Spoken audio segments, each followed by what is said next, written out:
Dyme Squad Radio.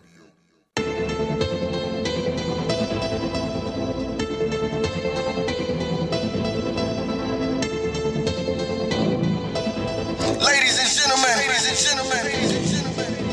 you're now in tune to the hottest radio show in the land.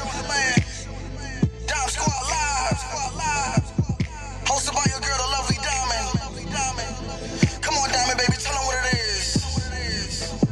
Let's go. Welcome to another great episode of Dyme Squad Live. Today, our special guest is no other than Ricco Barino, the famous Fantasia Barrino's brother. We're here today with Ricco Barino. How you doing today, Ricco? I'm okay. I can't complain. On the road, going hard. That's all I can say. Okay. Well, we're going to start off with your questions. What type of influence did growing up in a church environment have on you? I feel like it allows me to express myself a little more than most singers or artists. Most artists are more in the pocket. You find most artists that are out of the church, they're very free when it comes to expression, in which I think that helps me when you're trying to basically project any song that has pain or passion in it. Okay. What or who influenced you to pursue a music career? Well, I think it was more so I mean, I had influences from of course, watching TV and growing up and having a musical family. From my uncles who were in Motown to Casey and JoJo. At the time they were little. They were singing gospel. His name was Little Cedric at the time, which is Casey. And they had a musical group, but I really wasn't into wanting to per se be a artist. Growing up, I was more into sports. If you could tell, you see me, my build, I had dedicated, most of my time to playing football. And I think what really inspired me to become an artist was like the term of events in which I had went through a lot of major failures and a lot of things that happened in my life in which I basically picked up a pen and found myself writing about. And as I wrote and I would go and, start to sing them, people would tell me that, this is your calling. This is what you were meant to do. And so that's how it all, kind of played out. Okay. All right. How would you describe your style of music and what makes it stand out? I would call my style of music rock soul, which to me is like a gumbo of different things that I've picked up from rock to rap, rhythm and blues. Of course, country that it gives off a storyline, a story of pain, a story of what's going on in your life. And I basically merged everything together, even with today's sound, the new dubstep. I'm just trying different things because I'm actually a singer who happens to write, and it kind of plays a different part as opposed to a writer who just happens to sing. It's more convincing, and so I don't like to be in the box. I like to be able to express myself. But I try to do it in a manner that I don't get too far out of the box where my listeners and my viewers start to go astray. And like I said, at the end of the day, I could just best describe it as rock soul because, when you watch people in the rock field, they're able to express themselves more and be free and be edgy. Okay. All right. Well, don't go away. We'll be right back with more from Ricco Barino. Dyme Squad Radio. Join us every Thursday at 8 p.m. Eastern Standard Time for Dyme Squad Live, hosted by Diamond, featuring exclusive interviews with indie and major entertainers of all genres. Visit us on Facebook at Dyme Squad Live and on our webpage at arcradio247.com. R&B beats, hip-hop beats, dirty South beats. DJ Buck is the man for all the company that you need. Producer of Down South Radio. Holler at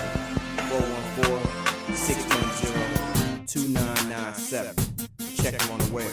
www.discreetent.com. Holler. Peace. Dyme Squad Radio. Welcome back. We're here with Ricco Barino. Ricco, is there any pressure being Fantasia's brother? DJ Buck. Lots. But not just there. We're talking double pressure from Fantasia and even T.I. because a lot of people, they knew me as Fantasia's brother, and then the word got that I signed the Grand Hustle. And that made it very hard because when you're talking about two entities, you're talking about two people that, basically, joined at the hip with you. So when they do something big, it reflects you. You may gain from it. When they do something bad, make mistakes, then it's a major hit. And so I had to find myself, learning from a lot of mistakes that they made as well as suffering from them. I had to revamp my career, my life, a couple times and figure out what I'm going to do. And I'm still a work in progress, but definitely it makes it harder. So I have to make sure night for night when I hit the stage or when I'm in the studio, I give it my all because, the expectations are so high. Not only, is the level of expectation so high in the studio, but, the fans, they want to know, okay, well, what can you bring to the table? And so with that being said, yes, it's definitely a hard job. Okay. What artists have you worked with so far? I've worked with some great artists, people like R. Kelly, Missy Elliott, Jazzy Faye, Day 26, Jeezy, T.I., the list goes on and on, 8Ball and MJG. I could just keep going. Angie Stone, getting ready to work. There.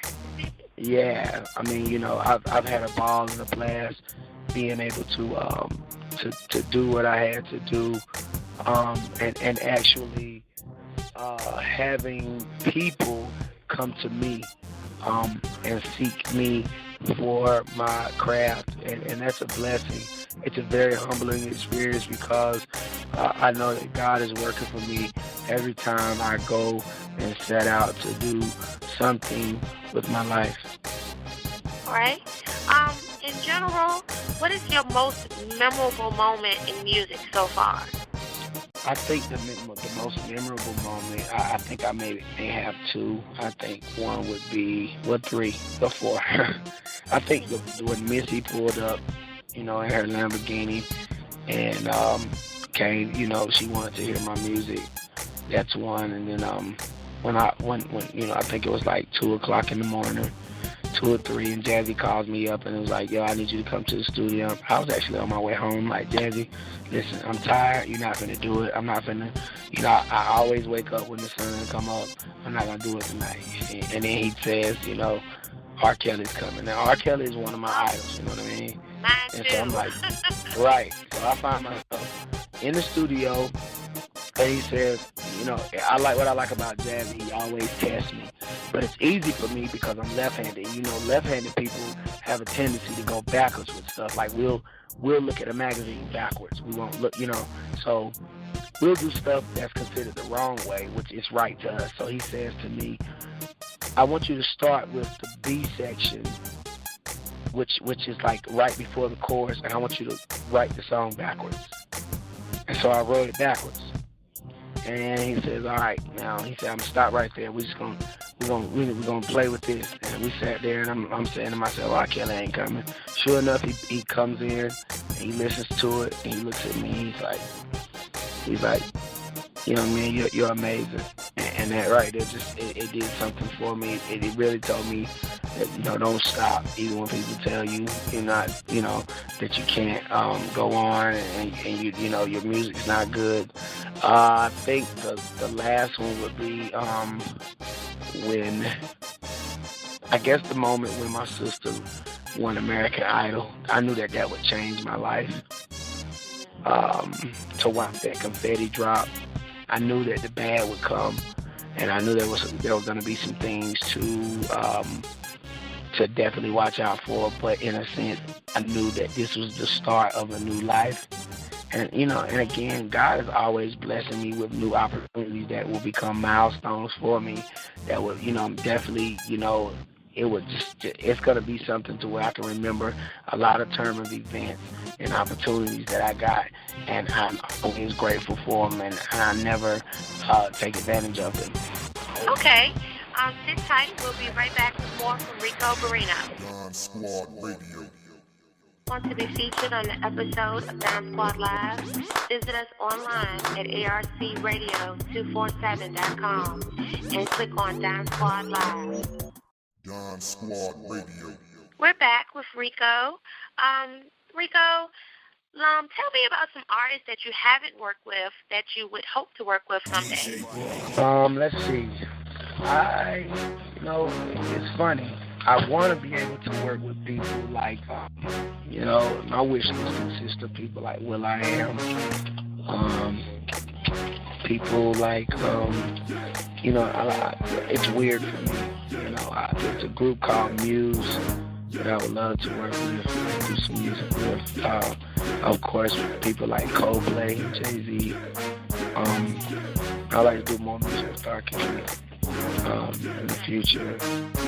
Of course, I want to go ahead and knock all the rappers off my wish list. All the ones that are hot, I want to definitely get them off my wish list. Just to say that I had a challenge to be able to bring them something that would make them, that would make a hit.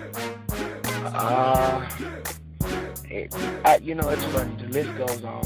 I can wake up tomorrow and decide that I want to do some country music. I want to write for Rascal Flatts. So you never know. But I definitely want to be able to touch all the people who influence everyone in the world. Okay. All right. Is there a reason why you released 2012 Play and then took 5 years off from releasing new material? Well, actually, I took 5 years off before I released 2012 Play, because what happened was 2012 Play actually came in 2012. That was music that was built up. If you know me and you follow me, you know that, I got this kind of like Prince vibe, this Prince/Jodeci vibe. That's like one side of the tracks, and you got this mainstream vibe, this Coldplay, Nas, Barkley type, John Legend type vibe. And what happened is all that music got compiled at Grand Hustle over the years, and I was like, you know what, it's just sitting here, let's do something that hasn't really been done lately. I said, all these songs, if you could actually put the 12 Play out from R. Kelly on steroids, and put a little Jodeci in there, and just like fill it up and have something for someone's night, and for some, lovely lady to just, be able to grab when it's time to get the mood right. What would I do? And I came up with 2012 Play, which was, it was 2012, and it was the first, I think it came out January 1st, and that's how I made the 2012 Play. Okay. At this moment, are you currently signed with Grand Hustle? No, definitely. We have strong family ties. My contract never got terminated. It just expired, and it's basically, if I want to pick back up on it, I can. But I felt like the wisest decision would be able to just keep family ties, and I could be able to work with anyone who I wanted to without any discrepancies. As a matter of fact, me and Tip was just together 2 Saturdays ago, and we were talking about what he wanted to do next. I basically come in not really as a mainstream artist for them, but more as a writer, and that in that sense I could do my own artistry with you know, with him or you know, my sister and her rock soul movement, with us being able to team up, and they'll be able to co-sign stuff just because they believe in the music. Can we expect a Fantasia Ricco collab? Definitely. Here soon. We've been talking about doing a couple mixtapes. To me, I feel like mixtapes are big because they allow you to be heard without somewhat being judged. Because, you know, when you're an artist who wants to think outside the box and when it has their own perception of who you are and what you do as an artist, and what happens is, you know, they tend to reject the music. Classic example, you have people like Chris Brown who can go and now do a classic R&B record, or, you know, add a little pop to it. You know, if he want to rap, he can rap, and it's all because of the power of mixtape. So, you know, we've been talking about even doing that because she wants to express herself in different ways. And of course, for me being a writer and an artist, it's kind of easy for me to see that over. Okay. Sit tight. We'll be right back with more from Ricco Barino. Dyme Squad Radio. DJ Book, R&B beats, hip-hop beats, dirty South beats. DJ Buck is the man for all the company that you need. Producer of Down South Radio. Holler at 414-610-2997. Check him on the web. www.discreetent.com. Holler. Peace. Dyme Squad Radio. Join us every Thursday at 8 p.m. Eastern Standard Time for Dyme Squad Live, hosted by Dyme, featuring exclusive interviews with indie and major entertainers of all genres. Visit us online on Facebook at Dyme Squad Live and our webpage at arcradio247.com. Dyme Squad Radio. A lot of things. Sky's the limit. God only knows. It's just all in His time. Right now, I've been scoring for movies. I just landed one for a movie called The Butler that comes out in August that I feel like everyone should go see. It's a very beautiful movie that will empower and inspire you based off the term of events that happened within post-slavery and the civil rights movement. I'm not going to give the movie away, but I will tell you, not because I had a hand in scoring for the movie, but I was able to sit down and actually learn something from the movie. So that comes out in August. I'm not sure if it's like August 12th or 21st. I know it's one of those, but definitely be on the lookout for that. And actually, I collab with my sister, Fantasia, and my partner, Keith Mack, which is also over at Grand Hustle. One of their super producers. We actually got together in LA and made it happen. For Mr. Lee Daniels, who directed and wrote, you know, movies like Monster Ball and Precious. So got that. Of course, more mixtapes are coming, more videos. You know, I'm gonna have my hand in a lot of stuff. Live performances. I've just gotten out and you know, really started opening up so that people can see, you know, just what type of style I portray and just how consistent I am as an artist, you know, coming from the studio to the main stage.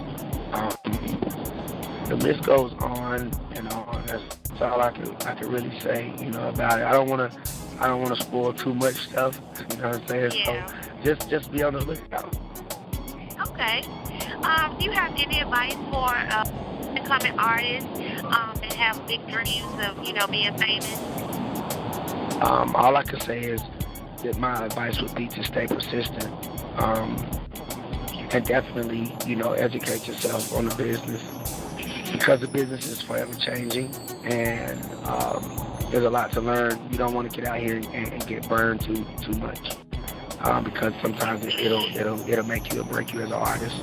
I think the biggest advice I could definitely give is pray and, you know, definitely sharpen your craft, write as much as you can, produce as much as you can, and never be afraid to get constructive criticism and figure out who's the best and kind of like, you know, hone in on their sound and figure out what made it sound great? Because sometimes it may not just be the technique or the pattern that he used. It just may be different sounds that producer or singer or rapper, whatever they're using, you got to stay competitive.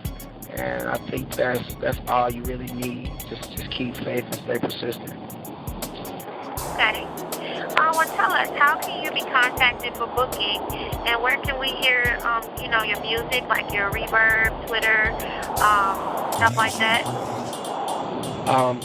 For booking, Ricco Barino, booking at Gmail, RICCO, BARRINO, booking at Gmail.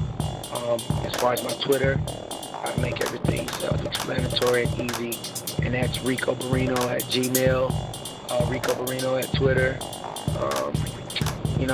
Everything else is really Ricco Barino. I try to make it easy so people can get on, and trust me, I do talk. When it's Facebook, anything, I try to talk as much as I can so people will know that I'm real and I do respond to my followers. Okay. Well, Ricco, it has been a pleasure talking with you today. Join us for an all-new episode of Dyme Squad Live, hosted by Dyme, next week. Bye-bye for now. Dyme Squad Radio.